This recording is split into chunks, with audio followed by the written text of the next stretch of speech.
الحمد لله الحمد لله رب العالمين والعاقبة للمتقين والصلاة والسلام على من كان نبيا وآدم بين الماء والطين رحمة للعالمين خاتم الأنبياء والمرسلين وعلى آله الطيبين وأصحابه الطاهرين أما بعد فأعوذ بالله من الشيطان الرجيم بسم الله الرحمن الرحيم سبحان الذي يسرى بعبده ليلا من المسجد الحرام صدق الله العظيم وصدق رسوله النبي الكريم الأمين رب اشرح لي صدري ويسر لي أمري واحلل عقدة من لساني يفقهوا قولي مولاي صل وسلم دائما أبدا على حبيبك خير الخلق كلهم بلغ العلا بكماله كشف الدجى بجماله حسن جميع خصاله صلوا عليه وآله إن الله وملائكته يصلون على النبي يا أيها الذين آمنوا صلوا عليه وسلموا تسليما الصلاة والسلام عليك يا سيدي يا رسول الله وعلى آلك وأصحابك يا رحمة للعالمين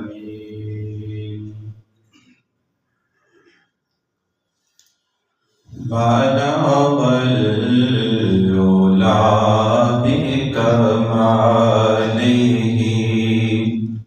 كشف الدجى بجماله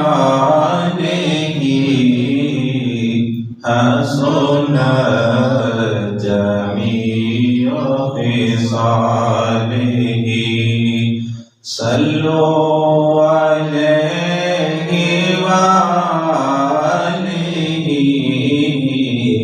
صلوا عليه وآله جسے چاہا در پہ بلا لیا جسے چاہا اپنا بنا لیا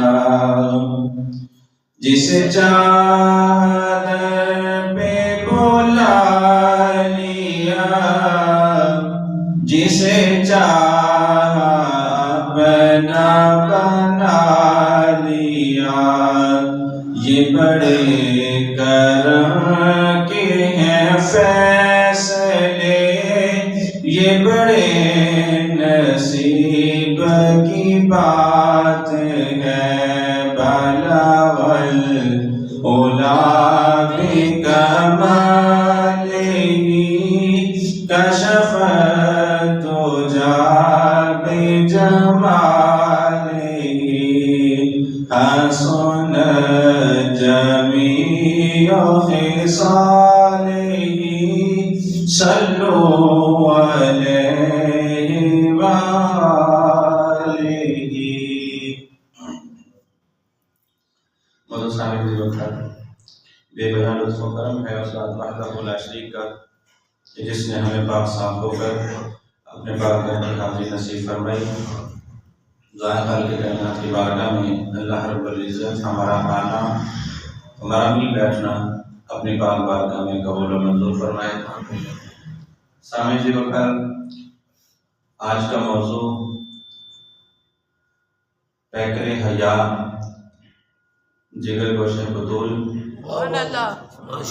حضور نبی اکرم صلی اللہ علیہ وآلہ وسلم آپ کی شہزادی سیدہ کائنات حضرت فاطمہ سلام اللہ علیہا آپ کا وصال چونکہ 3 رمضان المبارک کے حوالہ سے انشاءاللہ گفتگو کریں گے آپ کے بارے میں چند احادیث مبارکہ اور چند ملفوظات ذکر کر کے اپنی آخرت میں بخشش کا وسیلہ بنائیں گے۔ چونکہ بڑوں کا ذکر کرنا اللہ رب العزت کے قرآن کے اندر اللہ کی بھی سنت ہے، میرے نبی کی بھی سنت ہے۔ اللہ نے قرآن کے اندر سب سے زیادہ جو آیات نازل فرمائی ہیں وہ پہلے لوگوں کا ذکر ہی ہے، اس سے ہی ہیں، اور میرے نبی نے بھی اکثر میرے صحابہ کو اکٹھے کر کے وہ واقعات سنائے ہیں جو پہلے لوگوں کے اکابرین کے واقعات ہیں۔ تو یہ چیزیں جو ہوتی ہیں یہ تو آپ کے ایمان کو پختہ کرتی ہیں، اور ایک جو ہے وہ ہمارے لیے بخشش کا ایک ذریعہ ہوا کرتی ہیں۔ تو حضور نبی اکرم صلی اللہ علیہ وآلہ وسلم آپ کی شہزادی سیدہ کائنات، آپ کو جنتی عورتوں کا سردار کہا جاتا ہے۔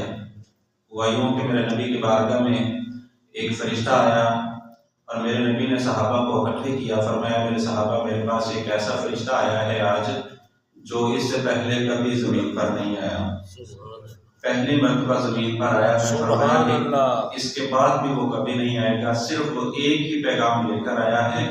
اور میرے نبی نے یہ بھی فرمایا کہ اس فرشتے کو اللہ نے ازل سے بنایا ہی اسی لیے تھا کہ یہ صرف زمین پر ایک مرتبہ جائے گا اور یہ صرف ایک پیغام دے کے دوبارہ اس کا کوئی کام نہیں ہوگا، نہ اس نے پہلے کوئی کام کیا ہے نہ اس نے بعد میں کوئی کام کرنا ہے۔ فرمایا اس کا ایک ہی کام تھا اور وہ یہ تھا کہ یہ زمین پر ایک مرتبہ میرے پاس آئے گا۔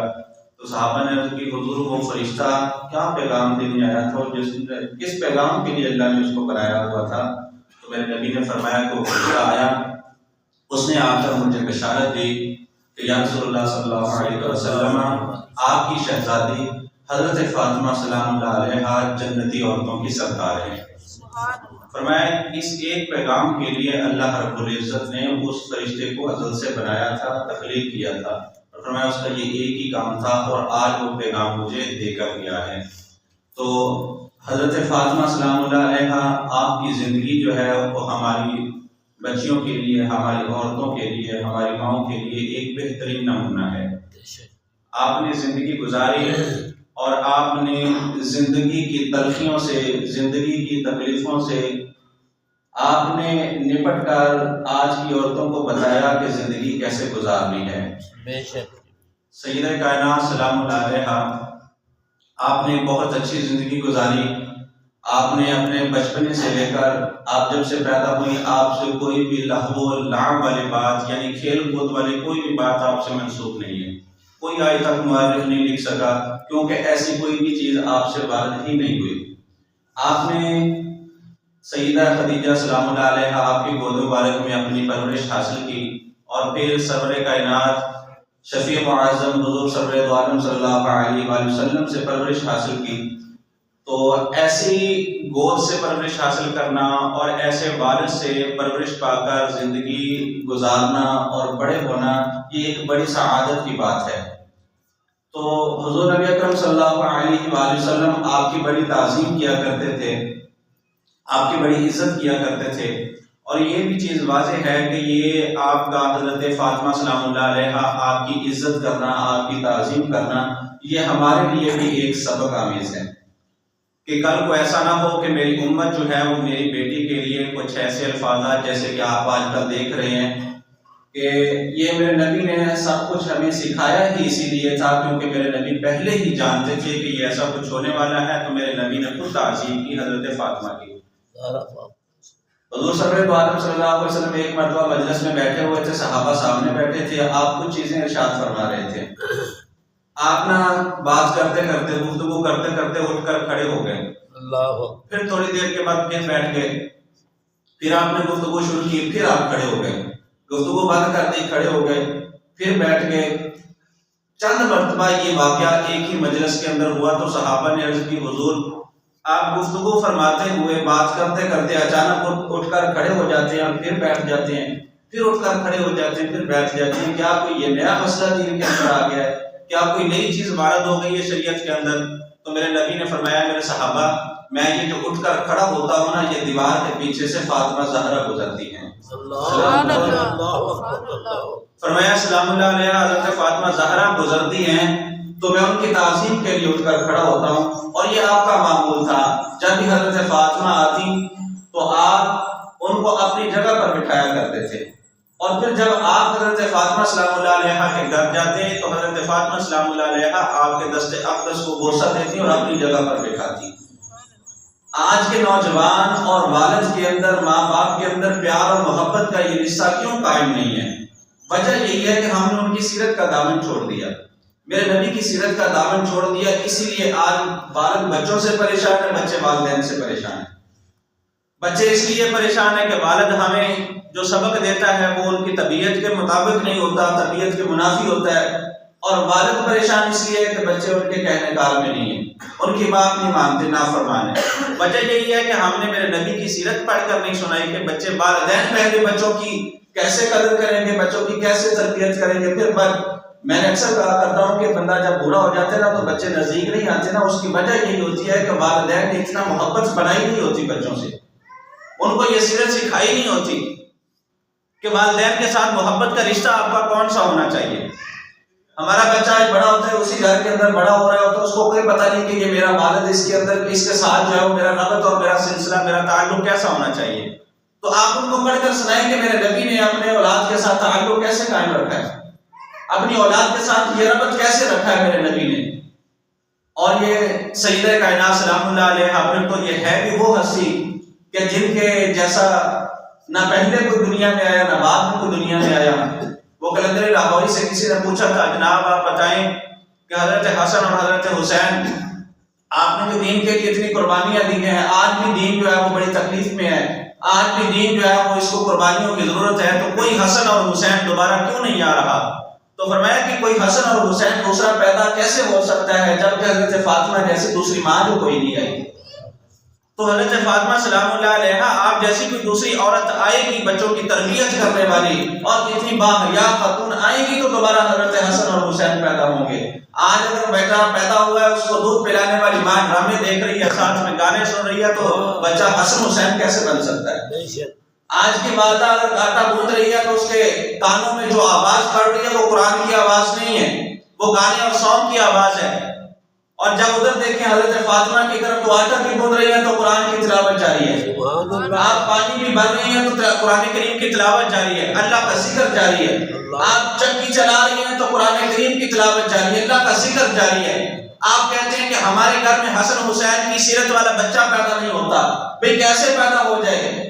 والدین پہلے حضرت فاطمہ والا کام تو کریں، حضرت علی جیسا کام تو کریں، حسن حسین بھی آ جائیں گے، حضرت حسن اور حسین کی سیرت والا بندہ بھی آ جائے گا، ان کو ماننے والا بندہ بھی آ جائے گا۔ یہ کمی ہمارے اندر ہی تو ہے۔ تو بہرحال حضرت فاطمہ سلام اللہ علیہ کے لیے میرے نبی کھڑے ہو جایا کرتے تھے۔ حضرت امام ابو حنیفہ رحمۃ اللہ تعالی علیہ آپ نہ قرآن حدیث جب پڑھا رہے ہوتے تھے، قرآن حدیث، تو کسی کی طرف توجہ نہیں کیا کرتے تھے۔ آپ کا چونکہ کام تھا کہ زیادہ احادیث مبارکہ آپ نے جمع کی ہیں، تو جب احادیث مبارکہ پڑھایا کرتے اپنی مسند پہ بیٹھ کر تو کسی بھی طرف توجہ نہیں ہوا کرتی تھی، آپ کی صرف حدیث ہوا کرتی تھی، امام ابو حنیفہ ہوا کرتے تھے۔ کوئی بھی آ جائے، کوئی سائل آ جائے، فرمایا کرتے تھے بیٹھ جا، بعد میں بات کریں گے، پہلے میرے نبی کی بات ہو رہی ہے۔ کوئی رشتہ دار بھی آ جاتا، کوئی بہن بھائی بھی آ جاتا، آپ اس کو اشارہ کر دیا کرتے تھے، بولا بھی نہیں کرتے تھے زبان سے، آپ اشارہ کر سائڈ پہ ہو جا، ابھی میرے نبی کی بات چل رہی ہے، اللہ اکبر، ابھی میرے نبی کی حدیث چل رہی ہے۔ اور حدیث مبارکہ پڑھاتے ہوئے کسی دنیاوی کام کی طرف مشغول نہ ہوتے، کسی دنیاوی بات کی طرف مشغول نہ ہوتے۔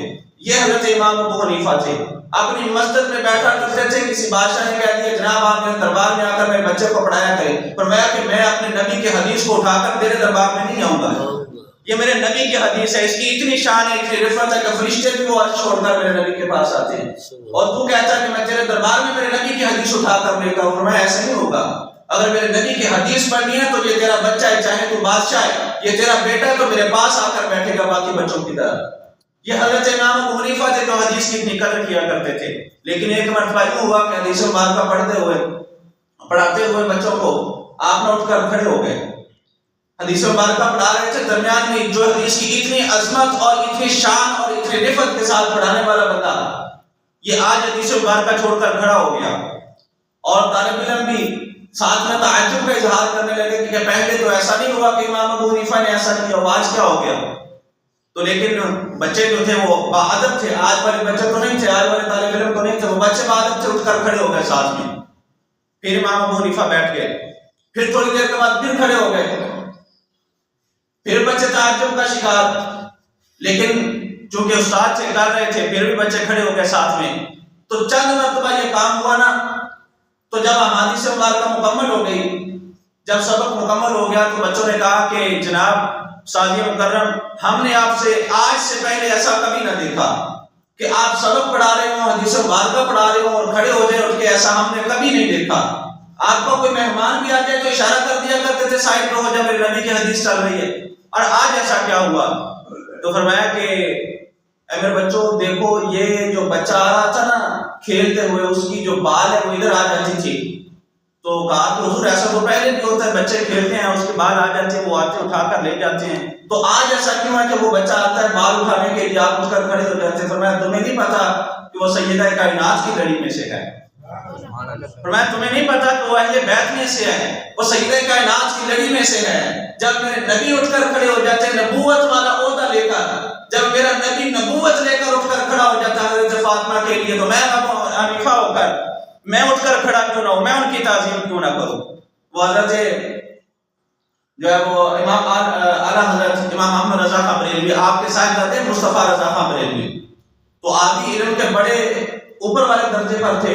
تو ان کا نا کوئی مرید تھا، ان کا کوئی طالب علم ان سے پڑھ کر گیا کسی دوسرے علاقے میں، اور جا کر جو ہے نا وہ اپنے استاد کی حضرت مصطفیٰ رضا خان بریلوی آپ کی نا وہ عظمتیں بیان کرنے لگا کہ میرے استاد بڑے اعلیٰ درجے پر ہیں، علم کے بڑے اعلیٰ درجے پر فائز ہیں، بڑا علم ہے ان کے پاس، اور ماشاء اللہ تعالیٰ نے ان کو اپنے علم سے نوازا ہے، اپنی شان جو ہے اللہ کی اللہ نے نوازا ہوا ہے. تو وہ مرید جو ہے نا وہ کسی سن سن کر کہنے لگا چلو جو آپ اتنا جو کہتے ہیں کہ وہ اتنے اعلیٰ ہیں تو مجھے ان کی بارگاہ میں لے کر چلو. تو اس مرید نے ان کا دامن پکڑا، حضرت مصطفیٰ رضا خان بریلوی آپ کی بارگاہ میں لے آئے. آ کر کہنے لگے جناب یہ بندہ ہے اور یہ آپ سے کچھ سوال کرنا چاہتا ہے. تو کہا کہ ٹھیک ہے سوال کریں، علم کے بارے میں سوال ہوگا میں ضرور جواب دوں گا، قرآن و حدیث کا جواب بے شک میں دوں گا جتنا میرے علم میں ہوا. تو اس نے کہا نہیں جناب صرف ایک سوال میں نے کرنا ہے. تو کہنے لگا ٹھیک ہے. حضرت امام مصطفیٰ رضا خان بریلوی آپ کہنے لگے ٹھیک ہے آپ کریں سوال، ایک سوال ہے آپ کا جواب دیں گے. تو وہ کہنے لگا جناب آپ یہ بتائیں کہ حضور سرور عالم صلی اللہ علیہ وآلہ وسلم کی کتنی بیٹیاں تھیں اور ان کے نام کیا ہیں؟ کتنی بیٹیاں ہیں اور ان کے نام کیا ہیں؟ تو حضرت مصطفیٰ رضا خان بریلوی آپ اٹھے اور اٹھ کر گھر چلے گئے. آپ کے وہ شاگرد تھے، آپ کے جو مرید تھے وہ بھی پریشان ہو گئے کہ یہ کوئی اتنا بڑا جواب تو نہیں تھا، اس کا اتنا مشکل جواب تو نہیں تھا کہ یہ دے نہ سکے، اور اٹھ کر گھر چلے گئے. اور جو بندہ سوال کرنے والا تھا پھر اس نے تو تان و تشریح کرنی تھی کہ یہ نہیں کہ آپ کے استاد سے جن کے بارے میں آپ کہہ رہے تھے کہ بڑا علم ہے ان کے پاس، ان سے تو ایک سوال کا جواب نہ دے گا. تو گھر چلے گئے اٹھ کر. لیکن اسی تعجب کا شکار تھے دونوں کے اتنے میں حضرت امام مصطفیٰ رضا خان بریلوی آپ نہ آئے اور وضو کے آثار آپ پر تھے. وضو کے آثار، چہرہ دھویا ہوا، ہاتھ دھوئے ہوئے، کلی کی ہوئی، وضو کرتے ہوئے آپ گھر سے نکلے وضو کر کر. تو پھر جب سامنے آئے نا تو آپ نے اپنی مسند بچھائی اور بڑے ہی باادب طریقے سے بیٹھ کر ہاتھ باندھ لیے اور ہاتھ باندھ کر کہنے لگے کہ آپ کی 4 بیٹیاں اور ان کے یہ نام ہیں. بیٹیوں کے نام بتا دیے. تو کہنے لگا کہ وہ جو مرید تھا وہ کہنے لگا کہ حضور اگر ایسا ہی تھا آپ کو سوال کا جواب بھی آتا تھا تو کیا آپ گھر سے دیکھنے کے لیے گئے تھے؟ کیا آپ اس کو اور مضبوط کرنے کے لیے گئے تھے جواب کو؟ کیا آپ دیکھنے کے لیے گئے تھے، کہیں سے مطالعہ کرنے کے لیے گئے تھے؟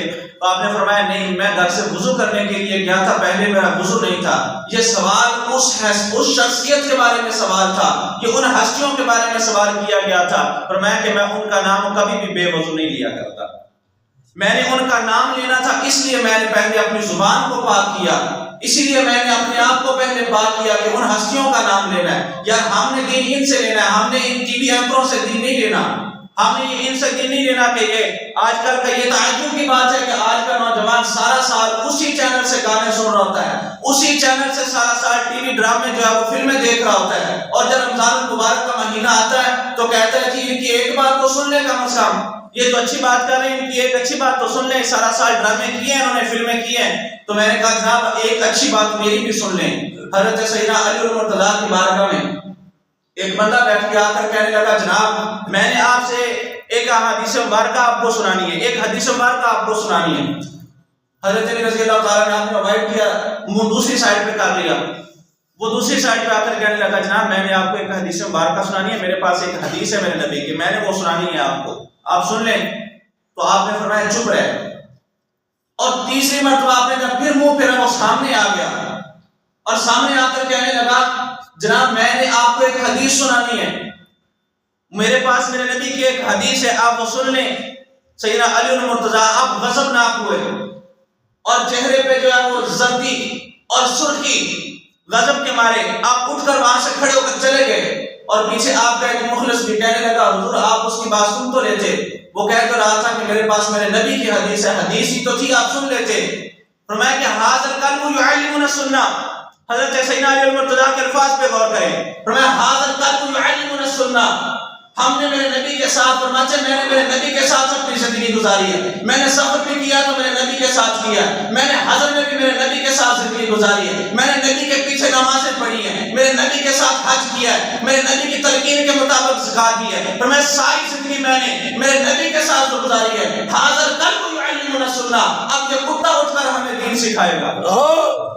فرمایا کہ ہم نے اپنی زندگی میرے نبی کے ساتھ گزاری ہے، ساری زندگی میرے نبی کے ساتھ گزارنے کے بعد حاضر قلب یعلمنا السنہ، اب یہ کتا ہم کو دین سکھائے گا۔ کہنے لگے حضور میں سمجھا نہیں کہ آپ کہنا کیا چاہتے ہیں۔ فرمایا کہ مجھے پتہ ہے کہ یہ بندہ منافق ہے، یہ بندہ جب بھی بات کرے گا میرے نبی کے خلاف کرے گا، اور جب سہارا لے گا حدیث کا سہارا لے گا۔ ارے میرے نوجوان آج کے یہ تو سننے کے لیے کسی بھی بندے سے دین لے لیتا ہے، تمہیں پتہ نہیں ہے کہ تم نے میرا دین میرے نبی کے کس بندے سے لینا ہے۔ ہم نے یہ دین اپنا کسی ٹی وی اینکر سے نہیں لینا جو سارا سال ڈرامے دکھاتا ہے، جو سارا سال فلمیں دکھاتا ہے، سارا سال گانے دکھاتا ہے، ناچ گانا کرواتا ہے، جب رمضان کا مہینہ آتا ہے میرے نبی کی حدیثیں لے کر بیٹھ جاتا ہے۔ ارے میرے نوجوان سن، میرے نبی کا دین ہم نے اعلیٰ حضرت سے لینا ہے، میرے نبی کا دین ہم نے لینا ہے، وہ شیخ مجدد الرفسانی سے لینا ہے، میرے نبی کا دین لینا ہے تو خواجہ اجمیری سے لینا ہے، پیر اجمیری سے لینا ہے، چشتیہ کے تاجدار سے لینا ہے، گولڑا کے تاجدار سے لینا ہے۔ ارے سن، اگر ہم نے میرا دین لینا ہے تو پیر صبغت اللہ حیدر بخاری سے لینا ہے۔ کیا بات، کسی سے بھی اپنا دین لے لیں گے، اور پھر جو ہے وہاں کی باتیں سن کر آ کر کہتے ہیں جی وہ تو فلاں اینکر ہے، وہ تو ایسے کہہ رہا ہے، فلاں ٹی وی پہ تو ہم نے ایسے سنا ہے، اور آپ تو اس کا خلاف کہہ رہے ہیں۔ جو سارا سال یہ 14 سال 18 سال 20 سال کی زندگی چٹائی پر بیٹھ کر میرے نبی کا دین پڑھنے والا بندہ، آپ اس کے سامنے کھڑے ہو کر کہہ رہے ہوتے ہیں فلاں اینکر ایسے کہہ رہا ہے، آپ ایسے کہہ رہے ہیں، تو اس کا مطلب ہے کہ آپ تردد کا شکار ہیں۔ آپ کو اس میں شک کیا کہ مولوی جھوٹا ہے، آپ کو اس میں شک کیا کہ قاری صاحب جھوٹے ہیں۔ ارے بھائی یہ تیرا عقیدہ اپنا عقیدہ مضبوط کر۔ یہ جو 18 20 سال 25 30 سال چٹائی پر بیٹھ کر قرآن و حدیث پڑھ کر آنے والا بندہ وہ آپ کے سامنے کھڑا ہو رہا ہے، آپ اس کی بات سن رہے ہوتے ہیں، اینکر کی بات سن رہے ہوتے ہیں آپ، وہ جس کا 2 منٹ کا کلپ آپ نے سنا۔ پچھلے دنوں کی بات ہے، بہت سارے سوالات آ رہے ہیں جی، وہ کسی بندے نے کہہ دیا کہ یہ جو نماز کی روزہ کی جو نیت ہے وہ بھی غلط ہے، اور جو روزہ کی دعا ہے یہ بھی غلط ہے۔ یہ جو ہم آج تک پڑھتے ہیں نا، ہمارے اکابرین پڑھتے ہیں، حضور غوث اعظم پڑھتے ہیں جس دعا کو، وہ جس دعا کو بابا بلے شاہ پڑھتے ہیں، وہ جس دعا کو پیر اجمیری پڑھتے ہیں، بابا فرید الدین مسعود شکر رحمۃ اللہ علیہ پڑھتے ہیں، آج وہ دعا غلط ہو گئی۔ آج کا یہ مولوی اٹھ کر کہہ دے کہ یہ دعا غلط ہے، جو ہمارے اکابرین آج تک پڑھتے ہیں وہ دعا غلط ہو گئی، اور اس کے مولوی کا آج کا عقیدہ ٹھیک ہو گیا، اس کی دعا ٹھیک ہو گئی۔ وہ کہنے لگا بابی صوم غد نویت من شہر رمضان کی دعا سرے سے غلط ہے، اور اللہم انی لا قسمت علیک آمنت علیک توکلت علی رزقک افطرت، یہ دعا جو ہے وہ یہ بالکل سرے سے غلط ہے۔ آج تک تو یہ غلط نہ ہوئی، آج غلط ہو گئی، آج کے مولوی کو دین سمجھ آ گیا۔ پہلے اکابرین کو سمجھنا آیا، حضور غوث اعظم کو سمجھنا آیا یہ دین، امام ابو حنیفہ کو یہ دین سمجھنا آیا، اس کو دعا یہ سمجھنا آئی، آج کے مولوی کو سمجھ آ گئی۔ اچھا اس کے غلط ہونے کی وجہ کیا بیان کرتے ہیں؟ بابی صوم غد نویت ماضی کا صیغہ ہے، یہاں پہ ماضی کا صیغہ استعمال نہیں ہوتا، اور غد جو ہے یہ کل کو بولتے ہیں، یعنی آنے والا جو کل ہوتا ہے اس کو بولتے ہیں۔ یہ ان کا سوال ہے، ان کا اس پہ جو ہے وہ رد ہے، کہتے ہیں کہ اعتراض ہے، کہتے ہیں کہ یہ اس لیے غلط ہے کہ ماضی کے صیغے استعمال ہوئے ہیں، اور غد کل کو بولتے ہیں، روزہ آپ آج رکھ رہے ہیں، نیت کل کی کر رہے ہیں۔ تو میں نے کہا جناب اللہ نے قرآن کے اندر تلاوت فرمائی، اللہ نے ذکر فرمایا کہ کل کو قیامت آنے والی ہے، غد کا لفظ استعمال فرمایا، بتائیں کہ کل کو قیامت آئے گی؟ کیا بات یہ اللہ رب العزت نے 1400 سال پہلے فرما دیا تھا کہ کل کو قیامت آنے والی ہے. غد کا لفظ اللہ نے استعمال فرمایا. تو اس کا یہ مطلب ہوتا ہے آج کے نوجوان کے لیے کہیں کو تردد کا شکار نہ ہو جانا, اس کے جان سے نہ آ جانا جو تیرے دین کو تجھ سے چھیننا چاہتا ہے. تو غد کا لفظ ہوتا ہے وہ آنے والے وقت کے لیے ہوتا ہے. وہ آنے والا وقت آج سے یہاں سے شروع ہوتا ہے, جب بھی آ جائے تو غد کا آنے والے وقت کو کہتے ہیں. اور جو ماضی کی دعا, جو روزہ کھولنے کی دعا کہتے ہیں کہ اللہم انی قسمت والی, وہ ماضی کے صیغے استعمال ہوئے ہیں. اور تو نے روزہ کھولا نہیں ابھی اور تو نے کہہ دیا میں نے کھول لیا, تو میں نے کہا بھی اگر قرآن پاک پڑھ کے دیکھے گا تو گرامر پڑھ کے تو دیکھ, پہلے گرامر تجھ کو آتی نہیں اور بغیر گرامر کے باتیں کرتا ہے. کبھی حدیث کی طرف چلا جاتا ہے, جس طرح تیرا منہ کرتا ہے اٹھ کے کھڑا ہو جاتا ہے. کبھی تو قرآن کو کھول کر اس پر اعتراضات, کبھی تو حدیث کو کھول کر اس پر اعتراضات. تو یہ جو اللہم انی قسمت, یہ ماضی کے صیغے استعمال ہوئے ہیں. قرآن کے اندر تقریباً بے انتہا مرتبہ ماضی کا صیغہ استعمال کر کے مستقبل اس سے مراد لیا گیا ہے. اللہ نے فرمایا قیامت آ چکی ہے, ماضی کا صیغہ استعمال فرمایا. بتائیں قیامت آئی ہے کیا نہیں ہے؟ اور یہ کیا ہوتا ہے کہ ماضی کا صیغہ استعمال کیا اور آپ اس سے مستقبل مراد لیں. سمیع اللہ لمن حمیدہ, ہر بندہ نماز کے اندر یہ پڑھتا ہے. سمیع ماضی کا صیغہ ہے, لیکن معنی اس کا یہ ہے کہ اللہ سنتا ہے. یہ مستقبل کا معنی کر رہا ہوتا ہے, یہ حال کا معنی کر رہا ہوتا ہے, لیکن صیغہ یہ ماضی والا استعمال کر رہا ہے. لمن حمیدہ, حمیدہ ماضی کا صیغہ ہے, لیکن آپ اس کو مراد لے ہوتے مستقبل کے لیے.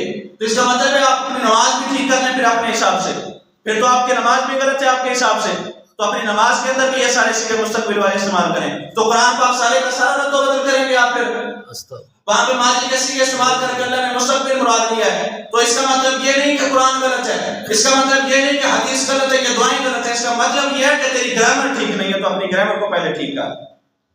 تو بہرحال سامعین سے وقار میں اپنے موضوع سے باہر نہیں نکلنا چاہتا, میں بالکل مختصر کروں, اپنے بات کی طرف آؤں اور اپنے موضوع کو مکمل کروں. سیدہ فاطمہ سلام اللہ علیہا, آج کے ٹی وی اینکر کو دیکھنے والی ہماری بچی ہوتی ہے, وہ اس سے عقیدہ لے رہی ہوتی ہے اور اسے بات کھولے ہوتے ہیں. پہلی بات تو کہ باپ کی جرت نہیں ہوتی کہ اپنی بیٹی کو کہہ دے کہ تیرے سر پہ دوپٹہ نہیں ہے, الا ماشاء اللہ, سبھی کو میں نہیں کہہ رہا, لیکن ماحول ایسا بن چکا ہے.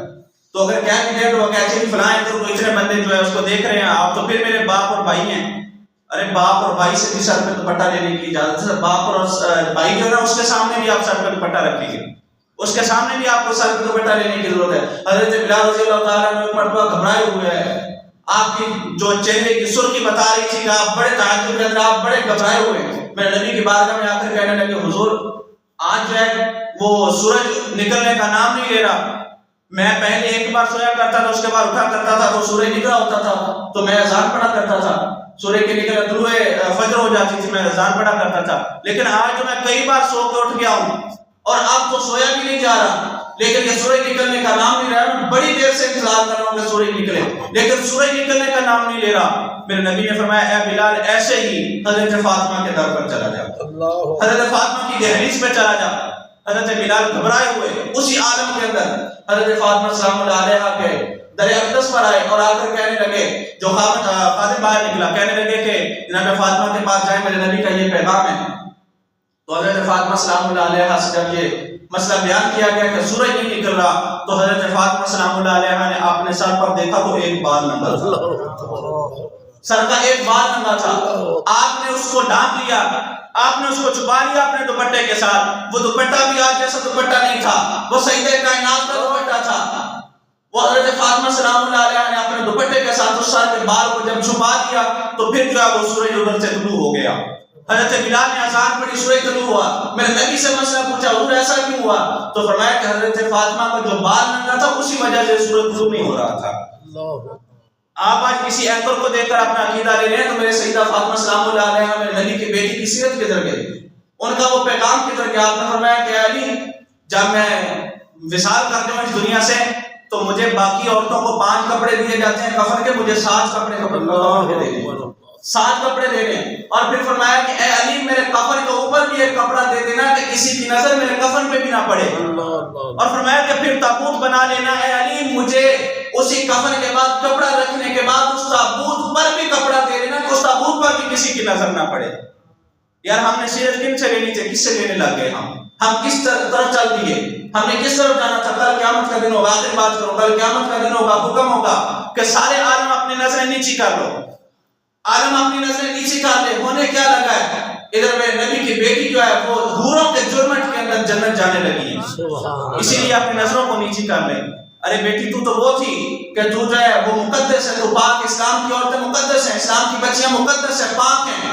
اور جو پاک چیز ہوتی ہے وہ غلاف کے اندر رکھی جاتی ہے, وہ غلاف کے اندر رکھی جاتی ہے, وہ ڈانٹ کے رکھی جاتی ہے.